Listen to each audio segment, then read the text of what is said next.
আসসালামু আলাইকুম। কেমন আছেন সবাই? আশা করি সবাই ভালো আছেন, সুস্থ আছেন। কাছে দূরে দেশ বা দেশের বাইরে যে যেখানে বসে প্রতিনিয়ত ইউটিউব চ্যানেল এবং ফেসবুক পেজের ভিডিওগুলো দেখে থাকেন তাদের সবাইকে জানাই আন্তরিক শুভেচ্ছা এবং যারা নতুন তাদের জন্য রইল অভিনন্দন।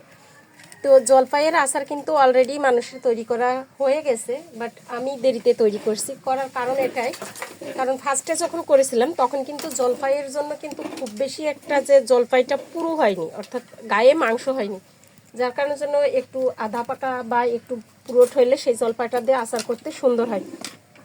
তো আমি এটা তৈরি করব খিচুড়ি ভাত, ডাউল এবং অন্যান্য যে সমস্ত খিচুড়ি ডাউল বা সবজি ভাতই বলেন, যেটাই বলেন না কেন, এক কথায় ভাতের সাথে খাওয়ার জন্য, ভাত দিয়ে খাওয়ার জন্য যে আচারটা তৈরি করে এটা। আর এটার জন্য কিন্তু আমি জলপাইটা একটু ফালি ফালি করে কেটে রোদ্দুরে দিয়ে রাখছিলাম।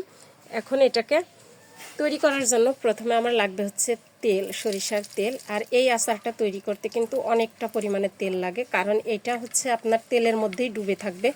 এটা যত তেলের মধ্যে ডুবে থাকবে ততই কিন্তু আচারটা ভালো লাগবে। তেলে ডুবে থাকলে সেই আচারটা নষ্ট হয় কম।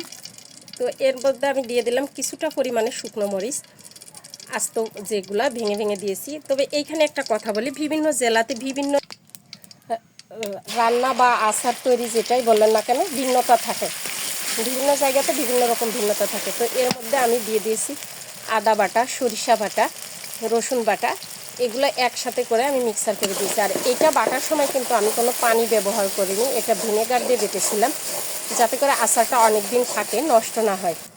এর মধ্যে দিয়ে দেবো সামান্য পরিমাণে হলুদ। এবার জলপাইটা দিয়ে দেবো। তবে এইখানে আমি কিন্তু লাল মরিচের গুঁড়াটা অ্যাড করিনি, কারণ হচ্ছে আমি এখানে লাল মরিচটা অর্থাৎ শুকনো মরিচটা কিন্তু আমি আস্ত দিয়েছি। এবং এটা ছাড়াও আমি যেটা করেছি সেটা হচ্ছে যে শুকনো মরিচটা আমি পাঁচফোড়নের সাথে অনেকগুলা পিষে দিয়েছি, যার কারণের জন্য আমার আর আলাদা করে কিন্তু লাল মরিচের গুঁড়াটা দেওয়ার প্রয়োজন পড়বে না। এখন এর মধ্যে দিয়ে দেবো পরিমাণ মতো লবণ, যেহেতু টকে লবণ লাগে হালকা একটু লবণ দিব। আর এর মধ্যে দিয়ে দেবো হালকা একটু চিনি, অর্থাৎ হালকা টক হবে, মিষ্টি হবে এবং এটা তেলে ডুবা থাকবে। এটা খিচুড়ি এবং ডাউলের সাথে খাওয়ার জন্য খুবই একটা উপযোগী হবে, যেমনটা ঠিক আমের করে সেইভাবেই, ঠিক সেমভাবেই। তো আমি অনেক সহজভাবেই করব এটা, খুব বেশি একটা যে জটিল করে করব আসলে ঠিক তা। এখন এর মধ্যে দিয়ে দেবো কয়েকটা এলাচ এবং দারুচিনি। এটা কিন্তু খুব সহজভাবেই তৈরি করা যায়, খুব বেশি অন্যান্য আচার তৈরি করতে যতটা ঝামেলা আসলে ঠিক এটাতে ততটা ঝামেলা না, এটা একদমই অনেকটা সহজভাবে তৈরি করা যায়। এখন এর মধ্যে দিয়ে দেবো হালকা একটু চিনি, কারণ একটু চিনি দিলে এই আচারটার স্বাদটা কিন্তু আরও বেশি হবে। এই আচারটা কিন্তু একদম খুব অল্প সময়ের মধ্যে তৈরি করা যায় এবং খুব সহজভাবেই তৈরি করা যায়।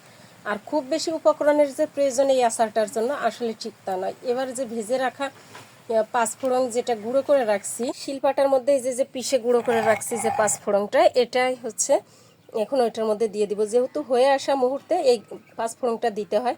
আর কিছু পাঁচফোড়ন গোটা দিলে ভালো হয়, তবে গোটাটা দাঁতের নিচে খিচুড়ি ভাতের সাথে অথবা ডাউলের সাথে খাওয়ার জন্য অন্যরকম একটা আচার, সেটা হচ্ছে যে জলপাইয়ের আচার। আসলে আমের আচারটাও এইভাবে তৈরি করা যায়, শুধু যে জলপাইয়ের না, আমেরও করা যায়। তবে এই আচারটা খিচুড়ি ভাতের সাথে খেতে অনেক সুন্দর লাগে, আবার ডাউলের সাথে খেতে গেলেও কিন্তু অনেকটা ভালো লাগে। তো এই হচ্ছে আচারের ফাইনাল লুকটা। আচারটা কিন্তু একদম অলরেডি তৈরি হয়ে গেছে। আর